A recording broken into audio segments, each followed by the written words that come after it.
There are secrets out there, guys, performance marketing secrets, and knowing just one or two of them can absolutely light up your funnels.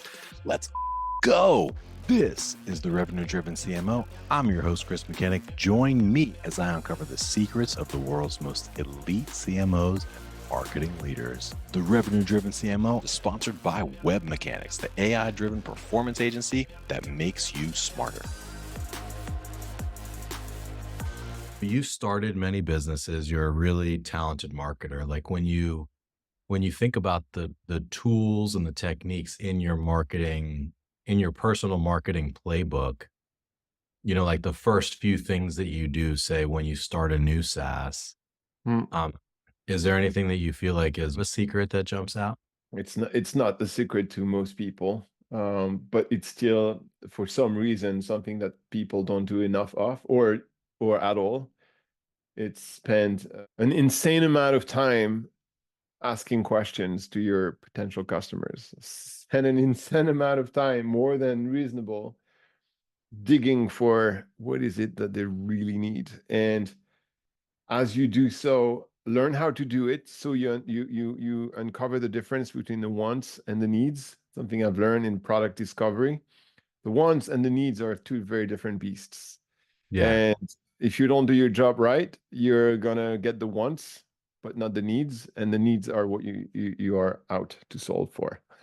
interesting. Can you think of an example where you were asking an almost ridiculous number of questions and then finally got to the truth of what they needed? And it was like, Yeah, there's an overall um, rule when you are doing customer discovery. When you are doing discovery, whatever it is intended for, ever intended for to improve your product or to sell, as if you're a salesperson or an SDR, discovery is getting to the real reason why someone needs you or may need you. And most of the time, the problem is people do not um, know the reason themselves.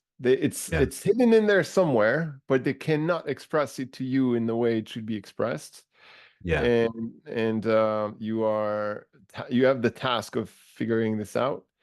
And in order to figure it out, you have to do something that is not intuitive, and you have to learn. That's a skill you have to learn, and that skill usually is about making them tell the story of how they did something in the past, or how they tried to solve something in the past that they need solving, and mhm, make you describe it to you in a way that you send them back to that moment in the past and say, okay, how did you feel at that time? Like, why did you do it this way? Oh, I asked my brother for a little. Okay, why did you choose your brother, like, and not someone else? Which sounds, that's a weird question to ask, but you really have to go into the very bottom of why they do things the way they do it to mhm, understand the need. And if you don't do that, then all you're going to get is the want. And the want is, I want reports on my social media. Oh, okay, that's interesting. Okay, tell me the last time you search for answers in a social media reporting. Tell me about that. Where did you go? What did you do? What did you look for? And da, da, da. And then from that conversation, you keep asking, but why did you do it this way? What was missing at the time? Instead of telling them, what kind of report do you need? Because if you do that, you're going to have the wants, and you're not gonna go for the needs. And it's quite interesting. Let's just to take I need better reporting on my social media. yeah, Okay, what does that look like? What kind of report do you need? What kind of report do you want me to give you? Or what kind of graph do you need? That's going to give you the want. But if you want the need, which is, I need to shine with my boss, I need to yeah, prove to my customer that my fee is justified, or that kind of, which is kind of unrelated to the report itself, but it's like the consequence of why you need it. Like, you need it for something, not for yeah, it in itself, but for the consequence of it, or the impact of it. Then you're going to start building the reporting differently. You go, oh, okay, so does your boss care about da da da da? Oh, no, they don't. They just want to see X and Y. Okay, then we're gonna have something very focused on X and Y, because that's what we know your boss will understand. And my boss doesn't get engagement. Okay, engagement will go in the bottom of the report. What do they care yeah, about? They care about traffic. Okay, we'll put traffic up. So, like, that's how you're going to be able to articulate how the solution you build for them look like and behave, and Yeah. in a way that makes sense to them, because suddenly they say, oh, that's exactly what I needed, but they couldn't express it to you. They had to go through, I think I want this, I think I need this, but it's because based on my limited knowledge of your product and your world and your expertise, this is what I can see. But obviously it's usually not very elaborated because they don't know what you know as much as you do. So you have to make them talk about how they do it to go deep into the reason why they do it this way and the reason why it's broken. You just gave me a brilliant idea. So, and it's kind of a merging of the two, but let's say that you're targeting Lululemon, whatever the retailer is. I know they have many more than 50 locations, but Mm, like tear down like pieces. Like here's Lululemon's social strategy and what they're doing right and wrong, mm, or even like comparing three retailers' strategies against each other. mm. And so like if you had a piece of content like that, Yeah, they would jump at you, the others. Well, right. the Lululemon probably would. Hey, yeah, show me. I want to know how I'm Uh, comparing. And everybody who is looking at them with respect, with a look of respect. Oh, these guys are amazing. They would want to know how they do things because they're probably doing something right there. And everybody who's competing with them would probably also want. So like that's exactly. So that's what I keep telling my content person. This is exactly what you need to do. Her name is Veronica. Create the content that's going to make everybody in that space want to pay for that content and give it to yeah. them for free. Give it to them for free. But create the content is, oh, I'd pay for that. It looks amazing. I want to know what you learn by doing this research. Yeah. So, and then you collaborate very, very closely with the SDRs and the demand gen team and the AEs and say, okay, we created that piece of content. With that piece of content, you're going to get their attention because they are going to be like, oh, yeah, please send it to me. Hello, Madam X, VP of Marketing at Retail Y. We did Yeah. that study of Lululemon versus this that, and how they won. And are you interested? Do you want me to send it to you? Yeah. Oh Oh my yeah, goodness. please send it to me. And that's how you look at content versus, can we go for the keyword what to post on TikTok on Sunday? That's a completely different way of creating content. Yeah, you would probably get like 20% response rates on that, on like Probably. a tear down like piece. Mm, Cool. That could work for almost any business, by the way. yeah, absolutely. Absolutely. There's another one that could work as well, is you go to Lululemon's social media manager and you interview her in a podcast. And you That's say, a good hey, one. I interviewed Lululemon social media manager, and she unpacked everything, all the challenges that she's had, and how she's done things, and how she's, went over obstacles and actually got success, and how she's measuring success, and how she's presenting it to her boss. Would you like to hear about her interview? If you're a Yeah. social media manager in something that looks like Lululemon and you respect the brand and so on and so forth, same thing. They're going to say, hey, please, yeah, send it my way. I'm interested. And then of course you do a blog post about it. You do snippets of videos that you share on social left and right, and you make hundreds of pieces of content from that one piece of content. So that's another way you can do that. It's probably more a lazy way, because it's not the tear down is great, but that's a lot of work. And you need to Yeah. have a super duper expert in your team who's able to extract that and put that into a piece of content that's actually articulated and makes sense and is unpacking something that's wow. And that's not easy to do, right? Yeah. The Absolutely. interview, you don't have to be smart, you don't have to be an expert. Right. You just have to know how to ask the right questions. So Yeah. it would be another ID if you are not Yeah. equipped to do the first one right. Like, let's say that you were a consultant for many brands. Would your approach be like humanized and tasteful humor generally across the board, or I guess, do you think it's applicable to pretty much like all B2B brands, or do you think there's certain B2B brands that like couldn't or shouldn't even try to pull it off? That's a good question. For the most part, I think humor can be done, and I think it's the most effective form of marketing when it's done well, because So fun. Yeah, so you effective. can still convey all you want to convey the, you know, value prop of what you're actually selling through humor. Like it's not this one or the other. Like either it's through value, you know, you're selling features, you're selling value, or you're doing it through humor. Like, and I think for a very long time people believed that these things couldn't coexist within, you know, the holistic way that a company is marketed. So I truly believe that, like, when you distill it down, you know, it has to be authentic to like who the brand is and how they approach themselves, again, through all of the touch points. It can, but I really do believe that that's it is a way forward for most B2B brands. Now, I think it does it seem disingenuous or weird if a brand like kind of comes out with one ad campaign that's funny and then like everything else like doesn't feel like that.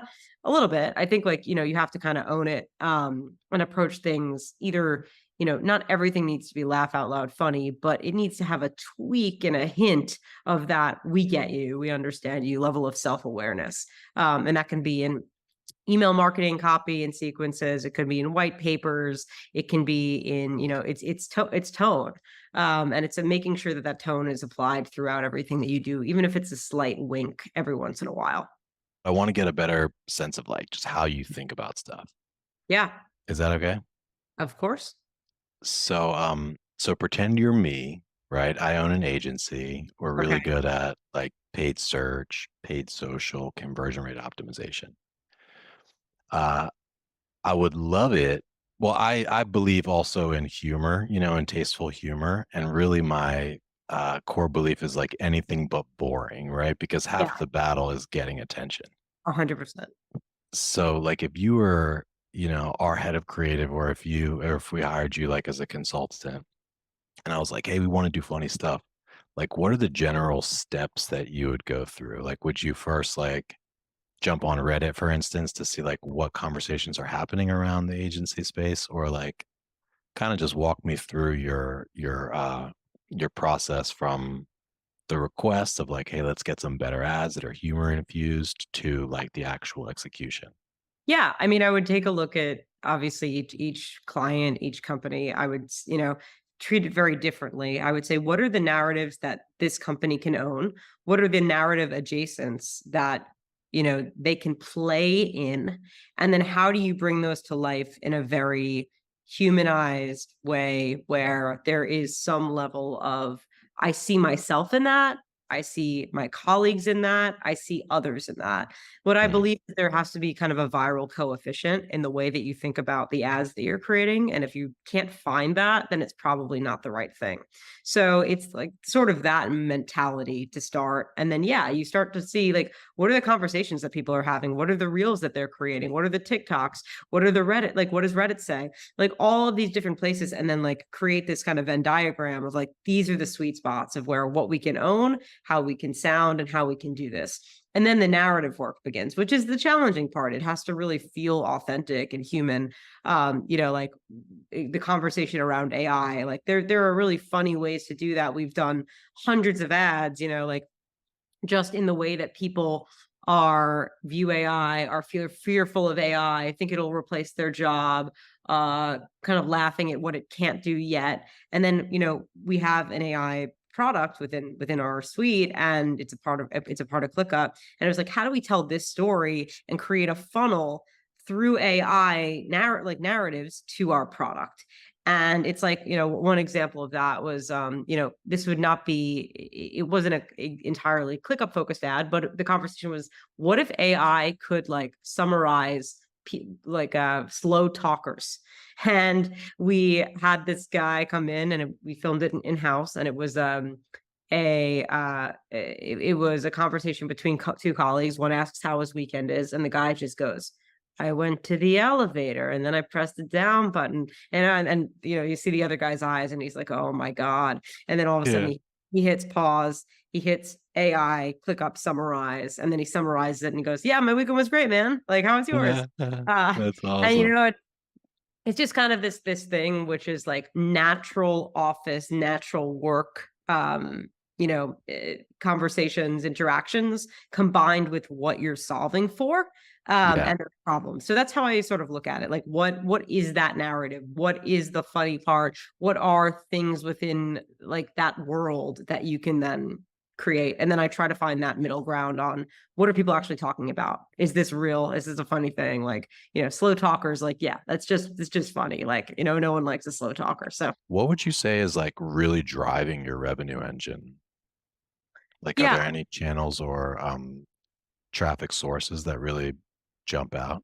yeah. I mean, the funny thing about it is all of these things are just vehicles for like having a really great product and then being able to market it. So PLG is the number one growth driver of the product overall. It's really like expansion within teams. It's people telling each other about it. It's word of mouth.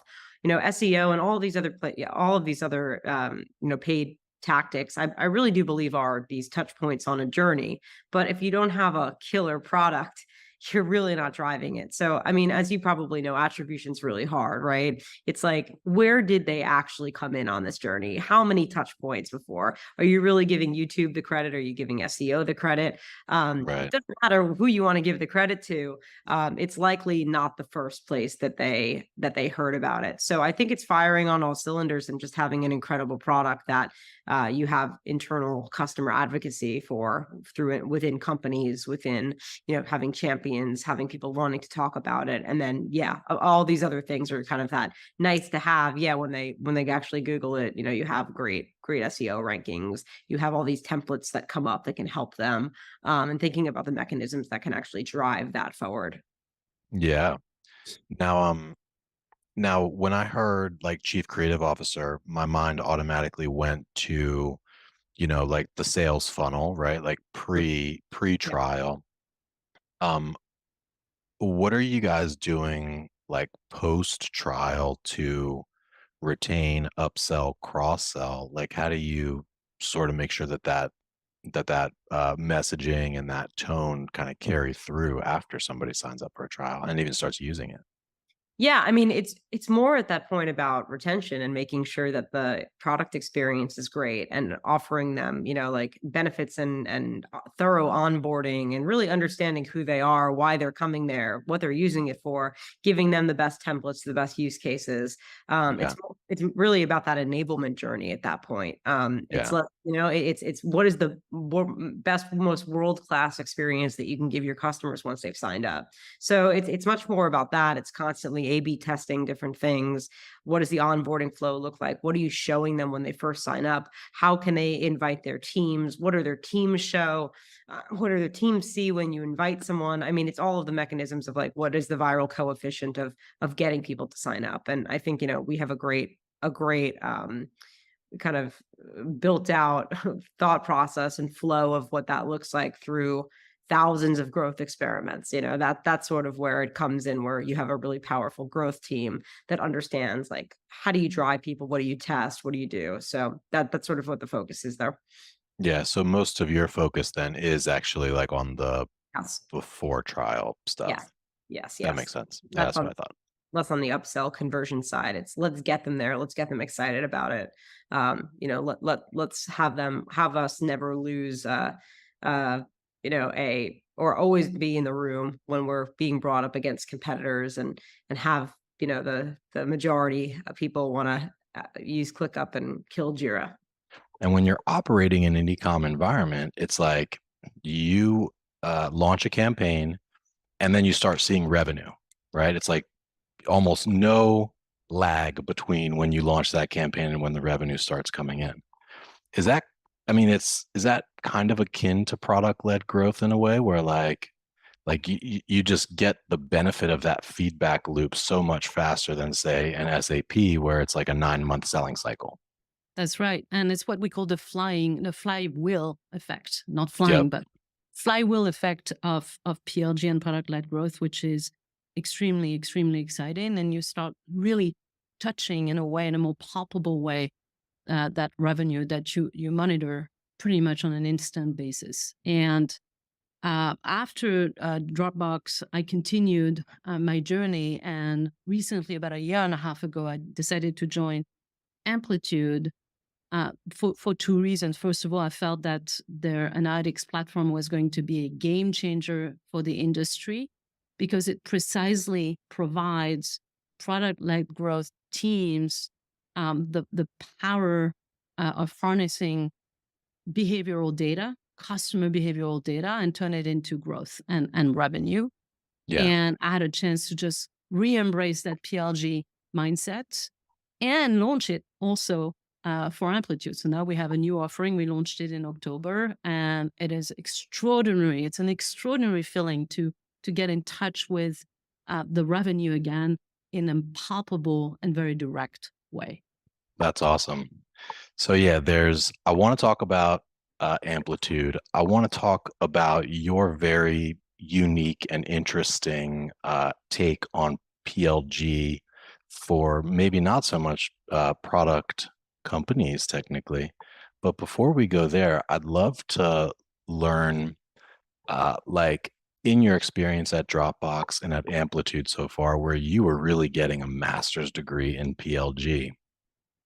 For all PLG marketers listening right now, like, can you think of any lessons that you learned at Dropbox that were unique or extraordinary, or things that like you don't necessarily read in any blog posts that you might stumble into regarding PLG? What I discovered and was part of the power of PLG is the magic ratio called LTV to CAC. Lifetime value divided by cost of acquisition, which to me was also very transformational, because you start looking at the entire marketing engine from that lens, and you start really assessing the efficiency of your channels, efficiency of your campaigns from that lens, which is very close to the language of product teams as well, right? Mm-hmm. That's really something that was, in my view, game changing, and it allows you to manage your marketing budget, your marketing programs in a completely different way. It's very performance driven, Mm-hmm. and it's a very quite simple binary element. Is the ratio profitable for you or not? Yeah. And it actually changes your perspective, right, on the role of marketing. Whereas if you are purely working for an enterprise driven company where you are an influencer to pipeline and revenue, you don't feel necessarily that tension, that pressure between revenue growth and those ratios. But when you are working on PLG, it's every day. Every day you're going to check all of the performance of your channels. You're Yeah. going to have to just really apply that discipline, and it's very dynamic. The reason it's every day is because the online business happens in the moment. So you have to constantly think about that, on a daily, weekly, monthly, quarterly basis. Yeah. So whereas in a non-PLG environment, you might launch a campaign and be like, this is great. We spent $1,000 and got 100 leads. Like, let's add budget there.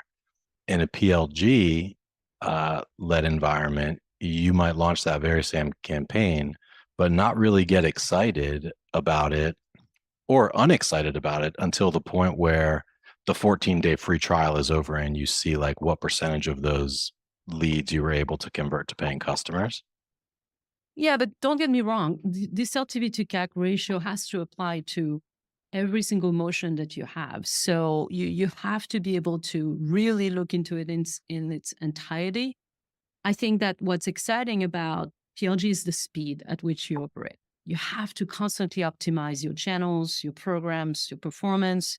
You have to do it in the product. You have to do it outside of the product. You need to have those elements extremely well sequenced. But if you run an LTV to CAC model also for the more high touch segments, high touch programs, you're going to have that same mindset. You're going to have to start thinking about efficiency, long term value of your customer, and it's going to help you really rationalize the way you invest and the way you think about your tactics and your programs very differently. But it is true that there are some significant differences between a sales led motion and programmatic strategy from a marketing standpoint than there is with PLG. But I would say that a lot of companies now are starting to really think about how they digitize their business.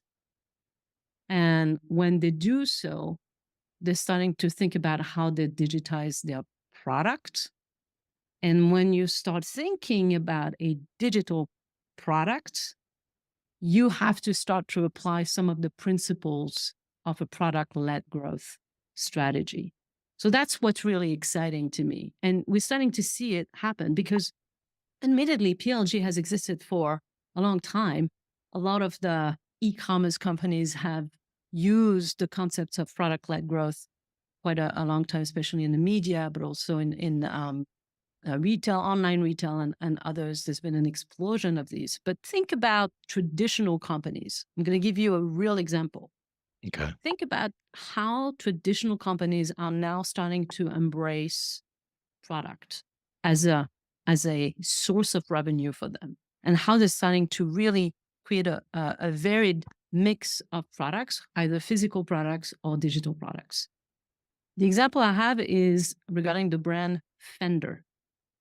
We know Fender as being a guitar company. It's very well known. They deliver exceptionally amazing products. Who doesn't know Fender? Everybody does know. But who knows, for example, that Fender has created an app called Fender Play, which offers actually bite-sized lessons for beginner and intermediate guitar players.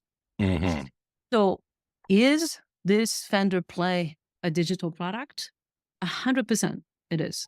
Because what they do when they actually offer this online app, it helps them actually influence the real purchase of their real physical product, which is a guitar.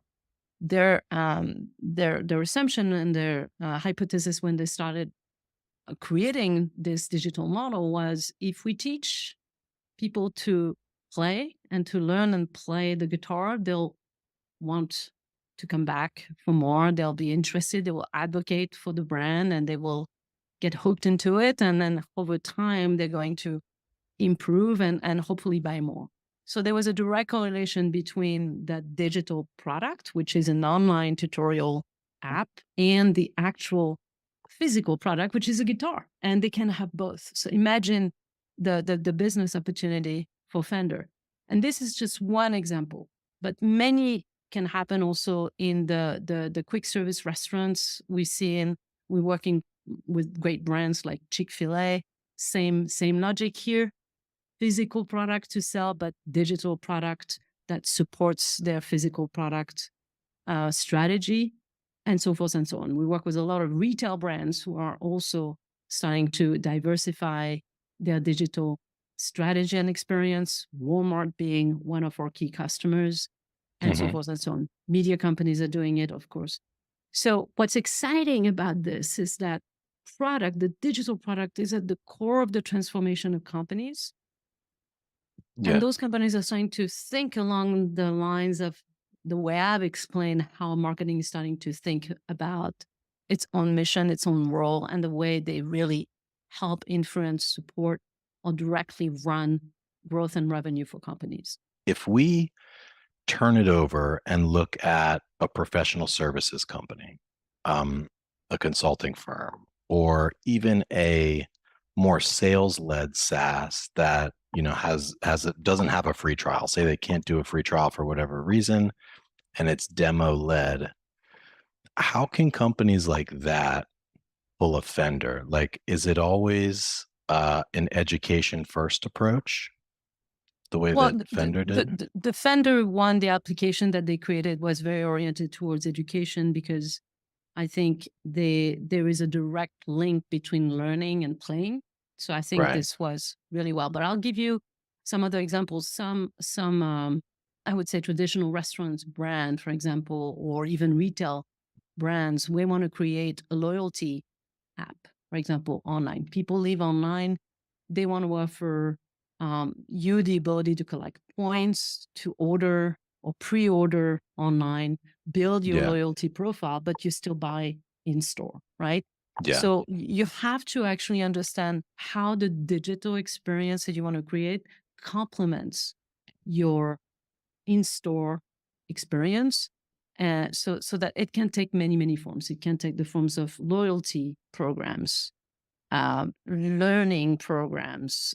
There's many applications that you can have, and there's so many other examples that you can get. You have, for example, airlines now that are starting to have online retail shops. Online Delta Airlines is just launching this. So you're starting to see them diversify their sources of business. Yeah. And the best way to characterize it is, for a long time, traditional companies saw a digital product as a channel, a digital surface, an app as a channel. Whereas I would say the more digital native companies who were born as an e-commerce company see their digital product as their business, right? hmm Traditional companies, now we're starting to see them shift from considering that product, that digital product, more and more as a source of business. It Yeah. doesn't mean that they're going to shift completely their business model to go 100% online. It means that they're going to start learning how to really consider the digital product offering that they have, whether it be an education portal, a loyalty portal, and many other use cases available, as a Yeah. source, as a tangible source of revenue for them, which could be complementary to their original source of revenue. For other CMOs, for other executives, for other leaders, like what is the cheat code for LinkedIn where they can just grow like not only a following, but an active and engaged following that actually like sort of moves the needle? So like, everybody's gonna hate hearing this. It took me 12 months. So Devin Reed has this idea of content market fit, and getting content market fit, I think, is as hard as product market fit for a startup. And it Okay. just takes the same amount of dedication and perseverance and curiosity. And who's Devin Reed from Gong? Yeah, exactly. Yeah, Okay. yeah. Devin Yeah. Reed from Gone. Yeah, I'm just poaching this term from him because I talked to him at this event we were at a few weeks ago. But it's a good term because I believe I observed it, right? Like I was sort of throwing spaghetti against the wall, and then Yeah. literally over the course of a week, it clicked, and I'm like, I know exactly what this machine is all about. I know exactly what to write. I know exactly how to write it, and I know who it's going to hit. Yeah. And then it's been so powerful for me. It's like this virtuous feedback loop where I just want to go. It's like, how can I go even harder? How can I just like dominate this even more? And look, you know, one other thing before I go any further is like, I am in a perfect situation with respect to LinkedIn, meaning I am my ICP and my ICP lives on LinkedIn because we're selling to revenue leaders. If you are selling to hospitals, I would not recommend going psychotic like I did and trying to be literally the best content creator on LinkedIn. Not worth it. Okay. It is worth, I think, having a profile for other reasons, right? You're not going to generate leads from hospitals on LinkedIn, probably. What you will do is if you can build a profile around yourself, it's going to make it a lot easier to hire people. It's going So to the make space that you're targeting yeah, matters a lot. yeah, totally. But like, it's you know, there is a benefit to working with a ghostwriter and just having your thoughts streaming out online. That you know, you will. Everybody that I speak to that begins posting on LinkedIn, they're like, I'm not exactly sure what this is doing for me, but it's doing something, and I like it. Yeah. That's the summary. Yeah. I know That's sort of the camp exactly. that I'm in. Yeah, I mean, like I'm in that camp. I know exactly what it's doing for me, but I'm in the perfect scenario where it's Yeah. actually the marketing channel, right? Like it is so incredible. So now some principles that I've had the whole time that I still have, like I shared an office with the Jasper AI guys before they were Jasper AI for 2 years. We were a bunch of schmucks stuck at 3 million. And then the next thing I did was Jasper AI. Watching that has changed me in a lot of ways. One of the ways is it just gave me this deep-seated belief that the amount of B- crap that would be floating around the world was going to increase by 1 million X, right? So what does that mean? It means the stuff that's actually the most authentic, the most human, the most vulnerable, like that was going to get amplified even further, right? Like I think that was the stuff that was good in that. So like the lie of AI is thinking that it can actually offer perspective, right? It's like you saw these tools and you're like, oh, that can do X for me. And then a lot of people, I think they're like, oh, I'll start using it to post on LinkedIn. But it's like, people don't want that crap. People want a point of view. You know, like what makes my stuff unique is because I'm like in excruciating detail, like articulating only the pain that a CEO of a 20 million ARR SaaS could experience, right? Like in a very clear way, with a lot of transparency and a lot of vulnerability. And one of the people on our team is like, it's like things that I would share with my wife, maybe not even my employees, but like things that like I would tell my best friend, and I'm sitting here writing it and like sending it into the world, right? Um, so that like in terms of like really big picture philosophy, I'm trying to be as authentic as possible, and that's why and as human as possible, and that's why I use video too. I really believe that that is something that ChatGPT cannot do quite yet, right? Replicate so me in a perfect form. I'm also wondering, like, with vulnerability, because there's a line. I mean, there's got to be some line. Maybe you'll tell me there's no line. But like, how much is too much to share? You know, like how do you tread that line? Because there's some things that you might not want to share. So like, I don't think I would share that a specific individual was underperforming on LinkedIn. Right. Yeah. You're not Right? gonna like Like, light you up. know what I mean? Yeah. Things like that. Like, oh, we're gonna like whack a customer success person or whatever it is. Like, Mhm. no way. Um, I think like I try to like, so it's May 2nd. I'm gonna post a monthly update in a few days. It was actually okay. The last one I posted, people were just like, how did you even write literally, like I went to this event after, they're like, how did you even write that? Like I could they're like, I couldn't send that to my executive team, let alone put it on LinkedIn, right? Because I was Yeah. like, yo, fourth down month in a row. We were down 2.3% this month. The competitive environment's terrible. I have no idea when this is going to stop. But the only thing I know is it's not next month. Right? Like Yeah. like we need to like we are deeply in the woods and need to figure out how to get out of the woods. Right. Uh, you know? So That's very vulnerable, right? For no, yeah, anybody it's that's great. like It's PE backed or yeah, it's crazy to has the point where investors, right? people are saying that to me when they see me. They're like, "How do you write that?" You know? Just because to them there seems like there's so much downside to it. Now, I don't have investors. If I did, I'm sure they wouldn't be happy about seeing that I'm just like apparently gloating about that in public, right? Like, Right.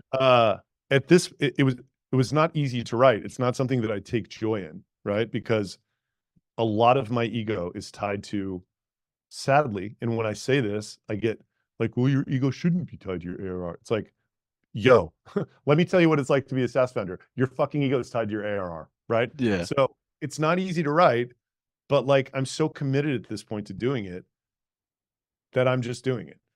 And like the reason that I'm doing it more than anything is because people now walk up to me and they're like, dude, you're the early stage SaaS founders. They're like, I read every single one of your posts. I've forwarded Yeah. them all to my team. You are doing it better than anybody. You're telling it like it is and no one else is. And like, you're the most inspirational person in my life. Right. You're a guru. Yeah.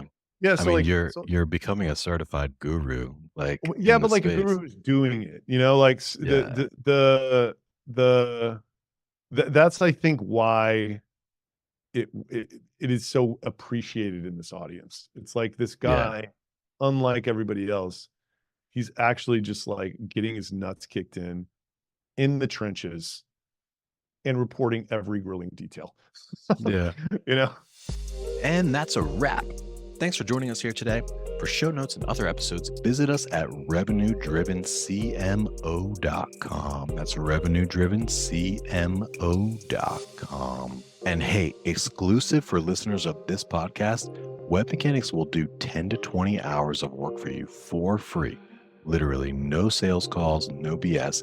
Just give them a problem and they will put a team to work for you for free for 10 to 20 hours.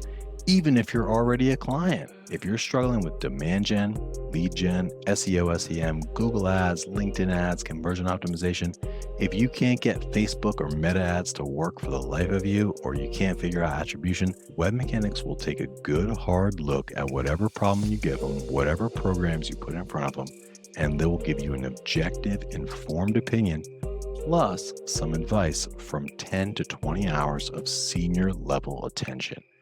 And that's just because you're a listener of this podcast. So I would suggest take them up on this offer. It's ridiculous. Go to revenuedrivencmo.com/free, fill out the 2-minute form, and you will not regret it. Literally zero downside, unlimited potential for growth. So do yourself a favor, revenuedrivencmo.com/free, no hyphens, no punctuations. You will be happy about that decision.